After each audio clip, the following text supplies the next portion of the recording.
Ahoy, mateys! Welcome to Podcasts of the Caribbean, a podcast covering the world of Pirates of the Caribbean, from the theme parks to the movies and everything in between. My name is Justin Helmer, and I will be your host on this voyage through the Caribbean. It'd be too late to alter course now, mateys. Hello, and welcome back to Podcasts of the Caribbean. This is episode 67, and today we are continuing our countdown celebration leading up to Pirates of the Caribbean Dead Man's Chest 20th anniversary. And in today's episode, we are talking about two really exciting parts of the launch of Dead Man's Chest in 2006. And that includes the marketing campaign and the merchandising campaign. Now, you may be asking, what is the difference between a marketing campaign and a merchandising campaign?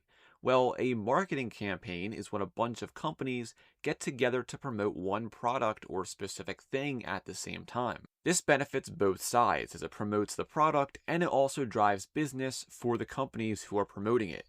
On the other hand, a merchandising campaign is what the name implies. It's the creation of different merchandise to promote the product at the time of its release. In the case of Dead Man's Chest, Disney spared absolutely no expense for either of these campaigns. They collaborated with 10 different companies for Pirates of the Caribbean themed promotional campaigns, and on the merchandising side of things, gave toy company Zizzle the master toy license for both Pirates 2 and 3. But besides Zizzle, there were plenty of other toys and merchandise too that bared the Pirates of the Caribbean name, and we'll get to that later on in the episode. But let's dive right into it, and to start, let's go through the marketing campaign for Dead Man's Chest. So as I said earlier, Disney had 10 different companies on board to promote Dead Man's Chest, and we'll start with the car company Volvo. Volvo was actually interesting as they were involved in multiple different promotional campaigns for Dead Man's Chest, but it all started with the 2005 to 2006 Volvo Ocean Race. For those unaware of what that is, the Volvo Ocean Race, or the Ocean Race as it's now called, is an event that takes place every 3 or 4 years that has multiple yachts that sail around the world in a race consisting of multiple legs to various ports of call. The race takes around 8 months to fully complete, and for the 2005 to 2006 race, Disney approached Volvo and struck a deal with them to include a Pirates of the Caribbean themed yacht in the race. This boat was sponsored by Disney and was given the very fitting name of the Black Pearl. The skipper of the boat was Paul Caird, and ultimately the Black Pearl yacht got second place in the race overall. But like I said, this was only the beginning of the partnership between Disney and Volvo for Pirates of the Caribbean. The main Volvo promotional campaign for the film took place in the summer of 2006, and this consisted of a real-world treasure hunt to find a buried Volvo XC90. And let me just say, this is such a cool idea, and whoever thought of this contest is a genius. But it gets even better. Participants could pick up treasure maps at Volvo retailers that contained a secret code so they could then register online for the actual treasure hunt. This consisted of online puzzles and clues, and if you solved them correctly, you would continue into the later stages of the treasure hunt. Apparently, over 52,000 people entered the contest, and on July 12th, Volvo selected 7 finalists to enter the final stage of the treasure hunt. These 7 participants were flown out to an undisclosed location, which ended up being Abaco Island, and participated in a 2-day competition. Now, what is crazy about this is that this competition apparently was similar to the popular TV show Survivor, where these 7 finalists completed challenges to hopefully be the one to win and dig up the buried car first. Now, unfortunately, there's no footage of this finalist event anywhere, which kind of sucks because I would love to see what kind of challenges they had these people do. But the winner of the contest was a man named David Hutz. Thankfully, he didn't actually have to dig up the car by himself, but Volvo actually surprised the other finalists and gifted them all Volvo XC90s for their efforts. The winning car was decked out in Pirates of the Caribbean Dead Man's Chest graphics, and oh my god, it looked super cool. You can look up pictures of this car online, but when I was reading an article with the winner, he said that he and his wife were immediately going to remove all the graphics from the car, which makes me so sad. Like, if I had won that car, those graphics would never be coming off. I'm sorry, but oh well. And besides this contest, Volvo also was involved with the Pirates of the Caribbean lookalike contest. I talked about that back on episode 50, so definitely go check out that episode for that full story. But the grand prize of that contest was a Volvo XC90 filled with Zizzle Pirates of the Caribbean toys. And don't forget about Volvo, as we're going to come back to Volvo a little later on in the episode. But next up was Kellogg's. Now, Kellogg's did a lot to promote Dead Man's Chest across their products. And now, a few weeks ago, I was able to get my hands on the actual promotional booklet that Kellogg's produced for the Dead Man's Chest marketing campaign. And it goes incredibly in depth through everything the company had in store for the campaign. First of all, they had a special cereal box toy called the Skull Strobe, which was a light-up pirate skull keychain that came in red, green, and blue. This toy could be found in specially marked boxes of different Kellogg cereals like Apple Jacks, Rice Krispies, Fruit Loops, and more. In addition to that, Kellogg's also had a free movie popcorn promotion on other cereal boxes, which provided you with a voucher for a free popcorn at select movie theaters. And then there was the mail-in offer of a Pirates of the Caribbean Skull Bowl on specially marked Crispix cereal boxes. Mailing in 2 UPCs from these boxes would reward you with the bowl prize. And Kellogg's didn't limit their promotions to just their cereal products, as they also featured another mail-in offer for a free pirate bandana on specially marked Eggo products. And while Kellogg's was promoting Dead Man's Chest on their own products, they even produced limited edition products themed specifically to Pirates of the Caribbean. This included the Pirates of the Caribbean cereal, which essentially was Cocoa Puffs with pirate-shaped marshmallows added in. But there was also a limited edition Pop-Tarts flavor called Treasure Maps, which were wild berry flavored and featured a treasure map design on the frosting. Kellogg's also produced Pirates of the Caribbean themed waffles, which featured the Aztec gold design along with a treasure chest stamped on the waffle. And finally, Kellogg's produced Pirates of the Caribbean fruit snacks featuring different pirate themed shapes. And if you're around my age, you might remember these fruit snacks from back in the day. They were so good. But it's still so incredible that I was able to get my hands on this promotional booklet. The fact that anyone was selling it in the first place is kind of crazy. But just going through it and seeing kind of like the corporate side of the Pirates of the Caribbean hype of 2006 is really, really interesting to look at. Like, you research all this stuff and you kind of get the notion that people were really excited about it. But actually going through an actual corporate booklet about the promotion is really, really interesting. And a really neat time capsule of that time period. But Kellogg's did a lot for Pirates of the Caribbean in 2006, just like all these other companies. And continuing on the subject of food, let's move on to Mars and Master Foods USA. You might remember this campaign as it was the one that featured the Pirates of the Caribbean themed M&Ms. And along with that, they also had tropical flavored Starburst and Skittles, but the most famous of these were, of course, the M&Ms. They produced multiple commercials with the M&M's characters, and one of those commercials actually featured Mackenzie Crook reprising his role as Rigetti. I actually had no idea this commercial even existed. I found out about it a few months ago, but it is so crazy seeing Rigetti show up in this commercial with the red and yellow M&M. Definitely look it up on YouTube. It is so cool. But in terms of the actual M&M's products, the Pirates of the Caribbean flavors featured Pirate Pearls, which were white chocolate M&Ms, Jack's Gems, which were standard M&Ms, and Captain's Gold, which were peanut M&Ms. There was also a special flavor for M&M's minis called Shipwreck Treasure. These were blue and green in color and would turn gold when you put them in your mouth. A very interesting concept. But M&M's would also launch a special website for the Pirates of the Caribbean promotion, which featured games and the ability to watch the animated webisodes called The Rules of Pirating, which featured the red and yellow M&Ms learning how to be a pirate. In addition to these, there was even merchandise produced for this collaboration, including plush toys of the M&M's characters in pirate outfits, along with pins and other various collectibles.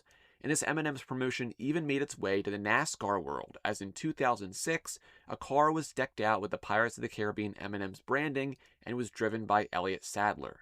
But M&M's also hosted a sweepstakes in collaboration with Women's World magazine, offering a chance to win a trip for two to the Bahamas, along with 10 bags of Pirate Pearls M&Ms. But next up was Visa and Commerce Bank, which had a very interesting promotion.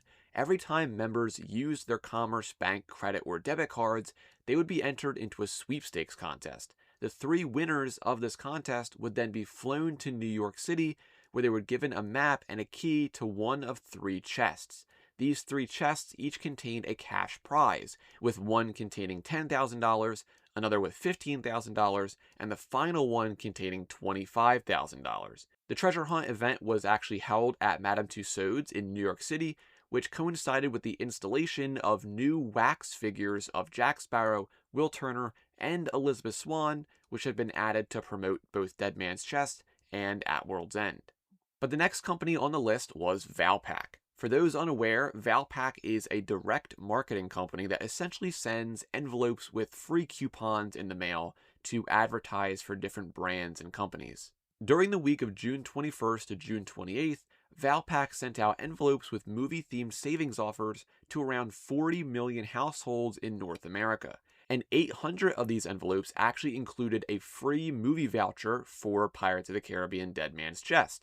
Valpak also ran its own sweepstakes for a chance to win a Caribbean adventure vacation for two, along with a pirate-themed prize pack. But next up, we come to something that you may or may not remember depending on your age. Around 2005 and 2006, Microsoft was getting ready to relaunch the MSN Messenger app as Windows Live Messenger. And for this launch, Disney actually partnered with Microsoft for a Pirates of the Caribbean interactive game called Dead Man's Tale, which was exclusive to Windows Live Messenger. The game would allow users to interact with their friends in various parts of the app to complete different challenges and puzzles. And after the completion of each challenge, the skull from the movie's logo would come to life and offer details on the storyline of Dead Man's Chest. What's interesting is that the skull was actually named Billy Bones in this game, which is a reference to the character from the book Treasure Island. But after the user successfully completed the game, they would be rewarded with an exclusive clip from Dead Man's Chest, which could only be viewed on Windows Live Messenger through completion of the game.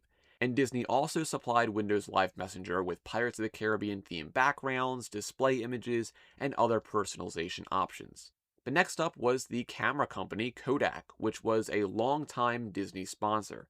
Over the years, Kodak sponsored many attractions at the Disney parks, and also sponsored a NASCAR vehicle in 2003 to promote The Curse of the Black Pearl. But for Dead Man's Chest, Kodak rolled out a campaign allowing people to get a free movie ticket with the purchase of 2 color cartridges and photo paper kits. And in addition to that, they also created a special website to promote the film's release, where the user could explore the Black Pearl and experience different pieces of Pirates of the Caribbean content, and also learn about different Kodak products, of course. But then we come to Verizon, which actually had a very interesting promotion for the movie. Disney provided Verizon with multiple behind-the-scenes clips from Dead Man's Chest that were made exclusively available to users of Verizon's VCast phone. Now, I wonder if these clips were archived at all, or if they were things that ended up being released on the DVD. I'm not really sure as to what they showed in the clips. If any of you had the VCast phone and saw these clips, definitely let me know. I would love to know what they showed. But in addition to that, Verizon also hosted a Caribbean Dream Vacation Sweepstakes contest that you could enter by texting DVD to a specific phone number. But that was not all, as Verizon also had another sweepstakes contest, where the winner would attend the premiere of Pirates of the Caribbean at World's End, which back in 2006 was still only titled Pirates of the Caribbean 3. This could be entered by texting the word dead to a specific phone number. And Verizon also filmed a special TV commercial promoting the behind-the-scenes content for the VCast phone. And what is very cool about this is they actually filmed it on the Black Pearl set that was used for filming Pirates 2 and 3, which is super cool. But next up was the social media that was very dominant at that time, which of course was MySpace. Now, I was too young to ever use MySpace myself, so I don't have the nostalgia for it that most people do. But MySpace boasted more users than almost any site on the internet back in that era. and Disney and MySpace announced a sponsorship deal to help build excitement for the upcoming release of Dead Man's Chest that summer. What this consisted of was the creation of a Pirates of the Caribbean profile page, which people could then friend, and one of those friended users would receive exclusive access to the trailer for Dead Man's Chest before anyone else. But this wasn't limited to just that one person, as the whole point of this promotion was to spread excitement for the film, so this meant that the person who received the trailer was free to share it to whoever they pleased on the website, which in turn would then spread to more and more people, spreading the trailer far and wide throughout MySpace, which was a really interesting and very cool idea to help build excitement for the movie. But finally, the last company in this marketing campaign was none other than McDonald's. In 2006, Disney partnered with McDonald's to release a wave of Happy Meal toys inspired by Pirates of the Caribbean Dead Man's Chest, which would be available from July 7th to August 3rd. The toys consisted of a Jack Sparrow plush, a skeleton pirate plush, an inflatable sword, a pirate bandana, a skull telescope, a pirate journal, a small Dead Man's Chest that could be unlocked to reveal temporary tattoos and stickers, and what was called the eyeball, which was a skull that functioned as a magic 8-ball when you opened up its eye patch. Each toy also came with a little card that had a pirate phrase on it, as well as what that phrase meant in normal English. And in addition to the toys, McDonald's also had 2 different sweepstakes available at the time. The first was the Search for the Golden Treasure Happy Meal game. This gave you the chance to be one of 25 winners that would receive a trip for 4 to either Walt Disney World or Disneyland and ride the newly refurbished Pirates of the Caribbean attraction. To find out if you were a winner, you could check the pirate phrase card that came with the Happy Meal toy. And McDonald's also had another sweepstakes which consisted of a peel-off sticker that was present on any Big Mac, large fries, or a large drink. And this would reveal a code that you could either enter online, via text, or by calling in. And this would give you the chance of winning a bunch of different prizes, with the grand prize being a car. And not just any car, but a Volvo car, of course. McDonald's gave away either a Volvo XC90 or a Volvo C70 every day for 28 days, along with other Pirates of the Caribbean themed prizes. I told you we would come back to Volvo eventually. But that was it for the marketing campaign for Dead Man's Chest. It was super interesting to research all this, and you can really see just how massive this movie was going to be even before it came out. But now let's move into the merchandising campaign. And of course, we have to start with the major player in the merchandising for Pirates of the Caribbean, which was the toy company Zizzle. So as I said at the beginning of the episode, Zizzle had secured the master toy license for Pirates of the Caribbean Dead Man's Chest and At World's End, and they produced countless different toy lines and products, starting of course with their basic action figure line. This consisted of multiple waves of 3.75-inch action figures. Wave 1 included Captain Jack Sparrow, Prison Escape Jack Sparrow, Will Turner, Pirate Disguised Elizabeth Swann, Pintel, Davy Jones, Bootstrap Bill, and Prolifico. Wave 2 consisted of Cannibal King Jack Sparrow, Captain Norrington, Macus, and the Cannibal Chief. And Wave 3 included Final Battle Jack Sparrow, Final Battle Will Turner, Ragetti, and Hector Barbossa. And in addition to the standalone figures, there were also deluxe sets released, which included a deluxe Jack Sparrow with a cannon and kraken tentacle, another deluxe Jack Sparrow with an exploding longboat, a deluxe Will Turner with a bone cage, and a deluxe Davy Jones with a liar's dice table and dice. And aside from the standalone 3.75-inch figures, there was also a line of Pirate Clash 7-inch figures. These were able to hack and slash by squeezing their legs, and the line consisted of Jack Sparrow, Will Turner, Davy Jones, and Macus. There were also 2 variant figures as well, consisting of Quick Draw Jack Sparrow and Hatchet Hurling Will Turner. Zizzle also produced 2 electroluminescent 10-inch figurines of both Jack Sparrow and Davy Jones, which lit up by pressing a button on their small stand. And then there was also 3 12-inch figures of Jack Sparrow, Will Turner, and Davy Jones. And that is not all, that's only scratching the surface. Zizzle also produced a bunch of playsets to complement their 3.75-inch figures, which included an Ela Cruces playset, a Flying Dutchman deck duel playset, and the incredible, iconic, Black Pearl playset, which was absolutely massive and boasted a ton of different play features. I had this playset back in the day, and it was so incredible. I wish I still had it. I can't believe my parents got rid of it. I really want to get another one, but I don't want to pay so much money for it. But if you had the Black Pearl playset back when you were a kid, let me know, because that playset was absolutely amazing. But Zizzle also produced some smaller scale Pirates of the Caribbean toys under the name of Pirate Fleet.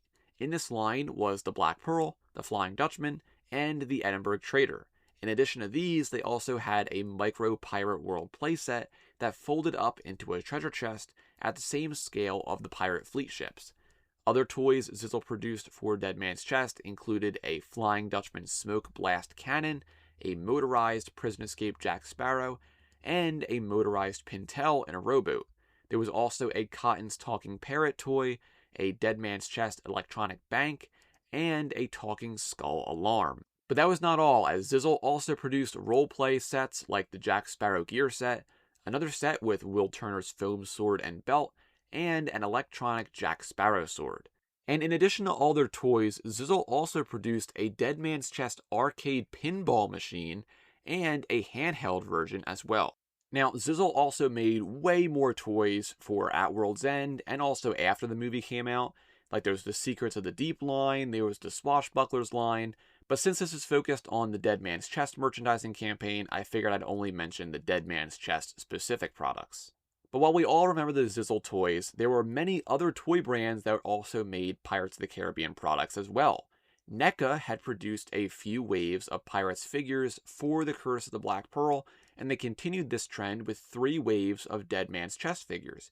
Series 1 consisted of Jack Sparrow, Will Turner, Davy Jones, and Macus, while Series 2 consisted of another Jack Sparrow, Elizabeth Swann, Bootstrap Bill Turner, and Prolifico. And finally, Series 3 consisted of Cannibal Jack Sparrow, Hector Barbosa, James Norrington, and Clanker. And in the world of building block toys, we of course all remember LEGO Pirates of the Caribbean, but those sets didn't release until 2011. So what came before that? Well, it was actually Mega Bloks. Disney approached Mega Bloks before the release of the film, and they agreed to produce sets for both Dead Man's Chest and At World's End. And at the time, Mega Bloks actually had their own pirate theme named Pirates, spelled with a Y instead of an I, which by the way was an awesome theme. I still have so many of those sets and the original ships like Dread-Eye's Phantom. And by the way, does anyone remember the short film they made for the pirate sets, like the stop motion film? That just oozes nostalgia for me. I watched that over and over again when I was a kid. But anyway, Mega Bloks sets for Dead Man's Chest were fairly similar to the sets from the Pirates theme, as they still had sets with the big skull molds, along with other sets themed to different scenes from the film, including a Black Pearl and a Flying Dutchman. And there were also smaller sets that came in a container made to look like Jack Sparrow's compass. But Disney themselves also produced toys of their own that were exclusive to the Disney Store. This included a wave of 7-inch action figures consisting of Jack Sparrow, a Cannibal Island Jack Sparrow, Will Turner, Elizabeth Swann, Davy Jones, and Bootstrap Bill. But that covers the toys that were produced, so let's talk about the other mediums of merchandise that Disney was producing at the time. The first of those being a book series, which of course is what we all know now as the Young Jack Sparrow book series. Before Dead Man's Chest release, Disney Publishing was interested in creating a Pirates of the Caribbean book series centered around Jack Sparrow to flesh out the world of the films. And instead of the books focusing on Jack Sparrow as he appears in the movie, this series would focus on a younger Jack Sparrow, originally having Jack around 8 years old. However, the character was aged up to be a teenager between the range of 15 to 18 years old. This de-aging of the character from the movie was somewhat to distance the book series from the films to avoid any overlap or contradictions that could potentially occur. And multiple authors were brought on board the project, including Disney Press authors Liz Braswell, Carla Jablonski, T.T. Sutherland, and more, who all wrote under the pseudonym Rob Kidd. The first 2 books were released at the end of May in 2006, with more volumes releasing every few months afterward. And I've covered the entire Young Jack Sparrow book series on this podcast in the past, So definitely go listen to those episodes if you're interested in the series and want to learn more about it. But in addition to the Jack Sparrow book series, 2006 was also the year when the Swashbucklers art style debuted. This art style was a major part of my childhood, and I'm sure it was for you guys as well if you're around my age. While this art style appeared in the comics that were published in the Disney Adventures magazine, it was also something that was just heavily pushed by Disney at the time.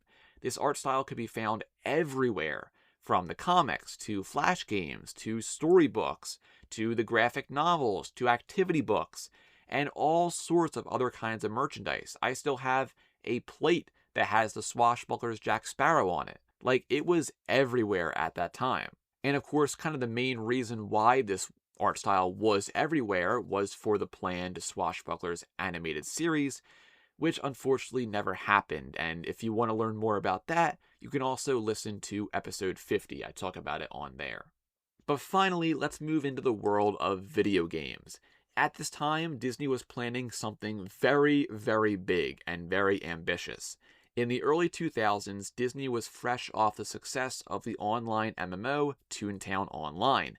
This made Disney consider more online MMO games for other popular franchises, and of course, this included an online game for Pirates of the Caribbean. So on April 26, 2005, Disney announced the developers of Toontown Online, which was Disney VR Studio, would develop Pirates of the Caribbean Online. The game was initially scheduled to release in the summer of 2006 to coincide with the release of Dead Man's Chest. However, a year after the announcement in April 2006, the game was pushed back to 2007 and launched on October 31st, 2007. But in addition to Pirates Online, Disney also released a tie-in video game titled Pirates of the Caribbean Dead Man's Chest on June 27, 2006. The game was developed for the Nintendo DS, Game Boy Advance, and the PSP by Kryptonite Games and Amaze Entertainment. The game varied depending on which platform you played it on, but contained levels based on the film along with ship-to-ship combat. And for the mobile gamers out there, Disney also released a Pirates of the Caribbean multiplayer game that you could play on your phone or your flip phone at the time. The game was being developed by Floodgate Entertainment and would launch in July of 2006. It consisted of 16-player lobby games where you could steer your ship and fight other combatants.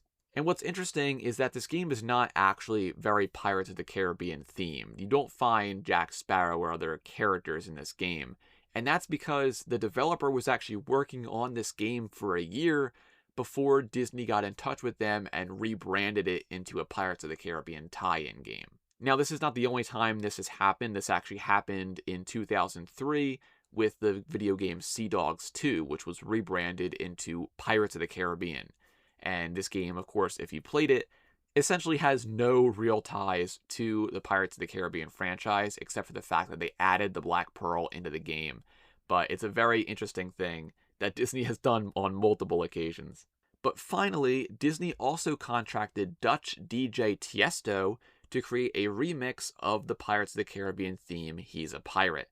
This remix would actually appear on the Dead Man's Chest soundtrack album, and also in a separate album called Pirates Remixed. This album included Tiesto's remix, along with a radio edit, and also included remixes from other DJs of the He's a Pirate theme. If you haven't listened to any of these remixes, by the way, please do, as they are so good. And you will catch me listening to the Tiesto remix any day of the week. It's so good. But that brings us to the end of the merchandising campaign. Of course, this is not every single product that they ever released, as if I tried to talk about that, we would be here for a very long time. But that brings us to the end of the episode. I hope you enjoyed this trip through both the marketing and the merchandising campaigns for Dead Man's Chest. It was super fun researching all of this, and it really just shows how popular Pirates of the Caribbean was back then.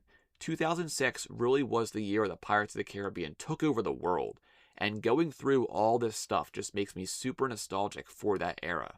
I'm sure many of you feel the same way, so hopefully this was a fun way to look back at that time period. I was just a kid back then, so it was really hard for me to kind of digest any of this happening. Like, I had the toys and everything, and that was kind of it. But if you're older than me, if you were, experiencing the Pirates hype back then, you probably remember a lot more of this going on, which I hope this was a nice trip down memory lane for that, and also just a super, super nostalgic episode.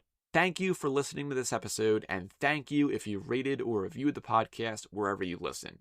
It really does mean so much to me that you're all here and we can share in our united love for Pirates of the Caribbean together.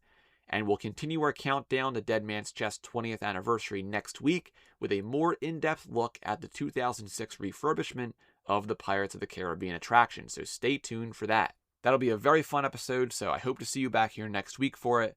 But until then, I'll see you all next time. Take care.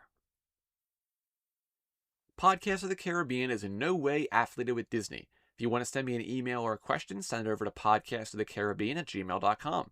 You can also follow this podcast on Instagram, Threads, and Facebook at Podcast of the Caribbean, and over on Twitter/X and Bluesky at PodcastPOTC. I post fun content over there, so make sure to check those platforms out. You can also buy merchandise for the podcast over on TeePublic and Dashery, and also check out the website at podcastofthecaribbean.com. Be sure to keep a weather eye on the horizon, and always remember, dead men tell no tales.